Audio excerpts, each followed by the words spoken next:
અમદાવાદની LD engineering કોલેજમાં સાહિત્ય સરિતા 2025 સોપાન 7નું ઉદ્ઘાટન કરવામાં આવ્યું હતું। આ ઉદ્ઘાટનમાં પદ્મશ્રી ભીખુદાન ગઢવી સહિતના લોકો હાજર રહ્યા હતા। કાર્યક્રમમાં આપણી સાંસ્કૃતિક વારસાનું જતન કરવા પ્રેરણા આપવામાં આવી હતી। અમદાવાદમાં આવેલા એલડી એન્જિનિયરિંગ કોલેજમાં આજે ગુજરાતની એન્જિનિયરિંગ ક્ષેત્રે સુપ્રસિદ્ધ એલડી કોલેજ ઓફ એન્જિનિયરિંગમાં તારીખ 21મી ફેબ્રુઆરીના દિવસે સાહિત્ય સરિતા સોપાન 7નું ઉદ્ઘાટન કરવામાં આવ્યું હતું।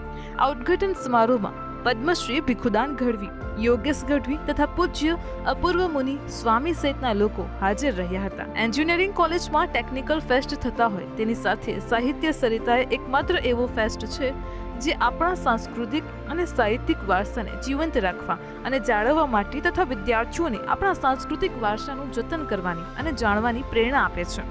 ત્યાં સુધી 2 થી 3 હજાર વ્યક્તિઓએ 2016માં જે પ્રવૃત્તિ થઈ હતી એની અંદર નિહાળવા માટે અને એક ભાગ બનવાનો એમને સદભાગ્ય લીધું હતું। અને 10 વર્ષ પછી એટલે આજે 2025માં આપણે જે સાહિત્ય સરિતા 2025 કરી રહ્યા છે એની અંદર અમારો ટાર્ગેટ એવો છે કે 9 થી 10 હજાર જેટલા વ્યક્તિઓ આ 2 દિવસના કાર્યક્રમ દરમિયાન અહીંયા એનો ભાગ બનશે। મિકેનિઝમની સાથે સાથે મેનરિઝમ પણ બધામાં આવે અને આપણી સંસ્કૃતિનો સાચો પરિચય થાય। 2 દિવસના ખૂબ સરસ પ્રોગ્રામો છે બધા, જેમાં અનેકવિધ કલાકારો માનનીય પદ્મશ્રી ભીખુદાનભાઈ, યોગેશદાનભાઈ, અનેક કલાકારોએ પોતાનો સ્વર આપ્યો છે, કલા આપી છે। અમારો આજે આમ બધા લોકોએ એ રીતે યાદ કર્યું કે સાહિત્ય સરિતા છે એટલું જ નહીં, પરંતુ અપૂર્વ મુનિ અને મુરબ્બી ભીખુદાનભાઈ ગઢવીએ તો એવું પણ કહ્યું કે આજે એલડી એન્જિનિયરિંગમાં સાચ અર્થમાં સાહિત્યનો મહાકુંભ, ત્રિવેણી સંગમ, અને એ ત્રિવેણી સંગમ જેવું સુંદર મજાનું વાતાવરણ સર્જાયું।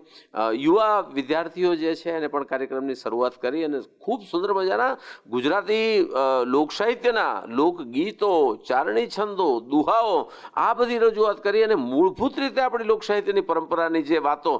કાર્યક્રમની શરૂઆતમાં કોલેજના વિદ્યાર્થીઓ દ્વારા ગુજરાતની લોકસંગીતની ભવ્ય રજૂઆત કરવામાં આવી હતી। આચાર્ય નિલય ભુપતાણીએ જણાવ્યું હતું કે એન્જિનિયરિંગ ક્ષેત્રમાં હ્યુમેનિટીઝના વિષયો એટલા જરૂરી છે જેટલા ઇજનેરી વિષયો છે। તેમજ પદ્મશ્રી ભીખુદાન ગઢવીએ સાહિત્યની ખૂબ જ ઊંડાણપૂર્વક સમજ આપી અને આપણા રાષ્ટ્રીય શાયર ઝવેરચંદ મેઘાણીને યાદ કરતા સાહિત્યના જુદા જુદા પ્રકારો વર્ણવ્યા હતા।